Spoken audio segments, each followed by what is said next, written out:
Good evening, everyone. My name is Emily. This is my business partner, Ben. We're here tonight just to talk to you with a bit of an update on the latest in planning legislation, which will help with your appraising sites and what kind of projects, how you can maximise the value out of a property. So one of the things we really wanted to talk to you about tonight is some updates and some making permanent of the prior approval process. And how many of you have actually heard of this before?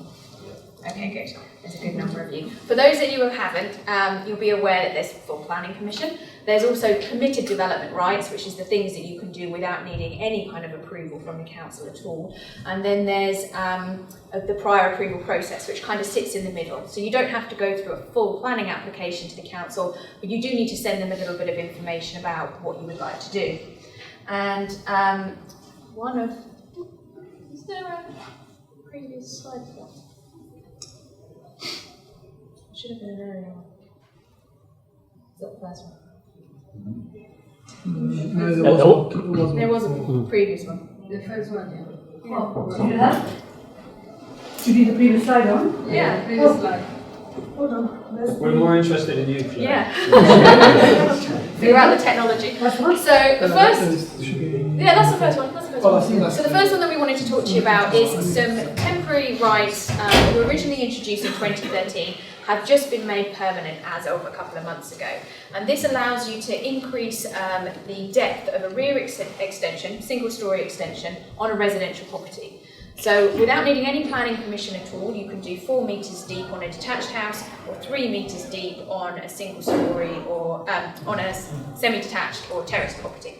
The prior approval process allows you to go to 8 metres and 6 metres respectively, which particularly if you're looking at getting a property, perhaps converting it for a small HMO development, or just increasing a property to then subdivide it into apartments, these ways of extending the building without needing to go through the full planning process could be something that you should be aware of to take advantage of. The next things is commercial changes. And the first one, unless you're looking to expand an office space, perhaps not quite so relevant, but it's a new introduction to a change of use of all of these A-class retail, financial takeaways into office space. So you can actually convert some commercial premises into office, if that would be of interest. In order to do that, it needs to have been in its previous A-class use 29th of October 2018, and the maximum size limit is 500 square metres. So if you were looking at turning a building into an office and it was bigger than 500, you would still need to go through the full planning process. Now, a really exciting new one, which I'm really pleased to see, is actually the change of use of takeaways into residential. So you might be familiar with the change of use of office into residential, retail into residential. This brand new one is takeaways into residential. So I'm really interested to see how many of you investors and developers will be interested in taking that up, because it could be quite a good change of use to take advantage of for any buildings that are presently vacant at the moment.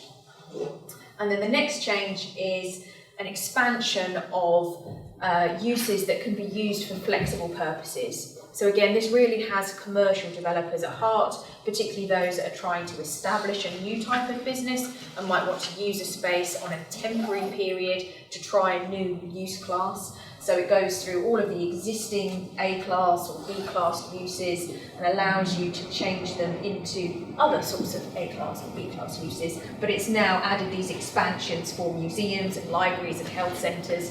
So if you have a client and you know someone that runs a particular practice and they're looking at finding a new location or they're struggling, then this kind of change in the legislation will allow them to sort of open up the number of sites that they can actually look at to develop. In terms of the future of permitted development rights or the prior approval process, one of the things the government have been talking about for months now is this upward extension on residential properties. And they've been talking about allowing the sort of lower properties on a street the ability to extend upwards to be the same height as whatever the height of the next house is alongside them, or the highest house in the street. That's still undergoing consultation, so it's a bit of a watch this space, particularly because issues like daylight seem to be the most sort of the key objections really to that coming forward. So the government is still doing some investigations on that.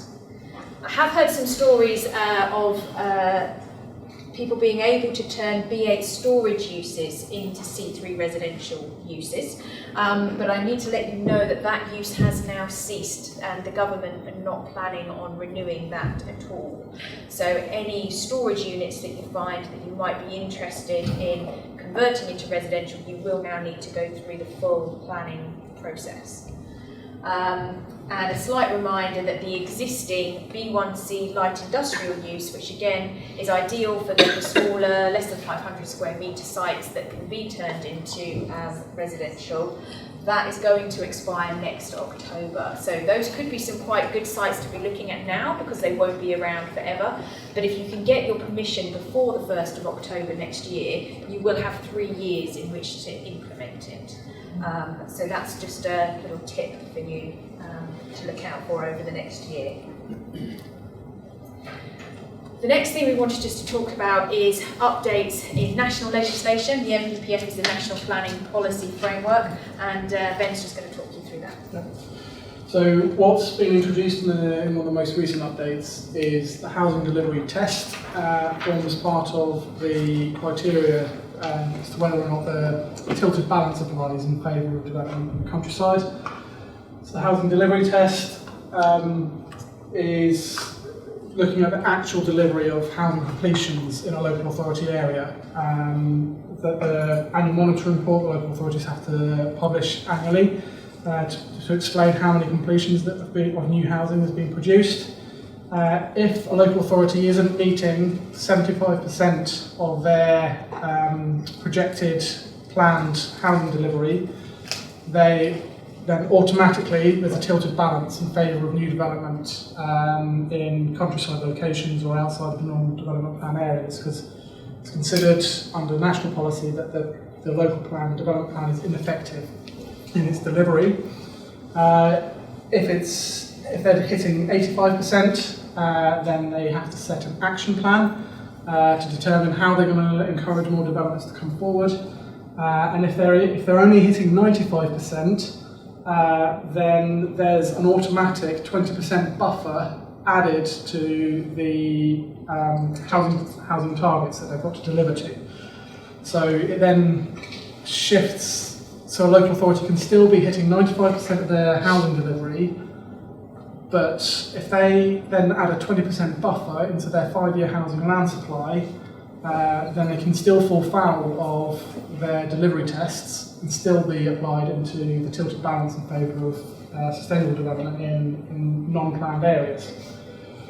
The definition of deliverable for the 5-year housing land supply has been modified to only include full planning permissions or reserve matters having been approved. So previously local authorities would use, well, we've allocated a site or we've got an outline planning permission for that site there. Those have been stripped out of the definition of deliverable. Again, this puts more pressure on local authorities in terms of justifying their 5-year housing land supply. So it's quite an interesting one. It's worth looking at local authority housing land supply figures and looking at rural sites in particular against these sorts of criteria. There's been quite a lot of case law and then an update in the NPPF as a result of a case law called People Over Wind. Habitat regulations it particularly affects, for your purposes, prior approval applications for change of use to residential, particularly if you're looking in the Thames Basin Heaths area, so anywhere between sort of Oxford, sweeping around west and south of London. There are quite a lot of wildlife designation zones that are picked up by this. That if you want to go through a prior approval process to get residential, it's quite often now required. A local authority has to demonstrate that they've gone through an appropriate assessment before they can grant prior approval. Previously, local authorities used to, as part of the prior approval application, just considered, oh well, we've got mitigation measures in place to overcome these habitat regulation demands and requirements.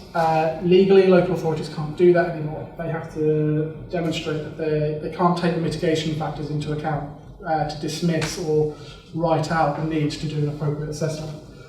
So quite often it's useful to be aware of that. You might need to go through what's called a Habitats Regulations Appropriate Assessment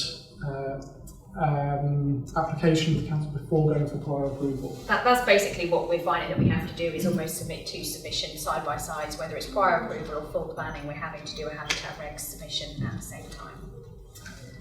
So I've done a copy of Sandra, and I've taken this from Savills website as well. This is just looking at the 5-year housing land supply of different councils across the country. As you can see, there's quite a different colour range there. What that means is that some councils are more successful than others in terms of delivering a 5-year projected supply, and of course we've just touched on the housing delivery test about actually whether they are delivering that 5-year supply. So this is particularly relevant if you're looking at new build residential or possibly the conversions, where you're creating the new numbers of residential dwellings in a council area. And particularly the councils which don't have a 5-year housing land supply, they can be the ones that could be well worth sort of targeting to look at, because there's this tilted balance in favour of that development. It's worth just noting that example is just a snapshot in time. It's a constantly released as to whether a local authority is meeting their 5-year housing land supply or not. I think we've got about 2 minutes left. So in terms of appeals, what we're just finding with our recent appeal decisions, the timescales are there. The planning inspector are taking quite a long time to determine appeals at the moment, so you just need to be aware of those if you wanted to challenge a council on any particular planning decision. And we're also finding that inspectors are actually asking for any permitted development fallback positions to have been granted. So we'll often say, oh, well, you could do that extension under permitted development, but if you haven't got a piece of paper to wave under their nose and show that it's been granted by the council as permitted development, then they're not taking it into account. So that's a really important thing to do first. So that's pretty much a whistle-stop tour through the planning legislation for us. We did just want to mention this to you. We're really pleased that with the expansion of our little company, we're moving into new offices in Crowthorne next week, and we have an introductory offer for a training event which is based on appraisals. Yeah, so our appraisal process usually starts from £250 upwards. Where you're dealing with a lot of sites all at once, it can get quite expensive trying to get a planning appraisal on every site.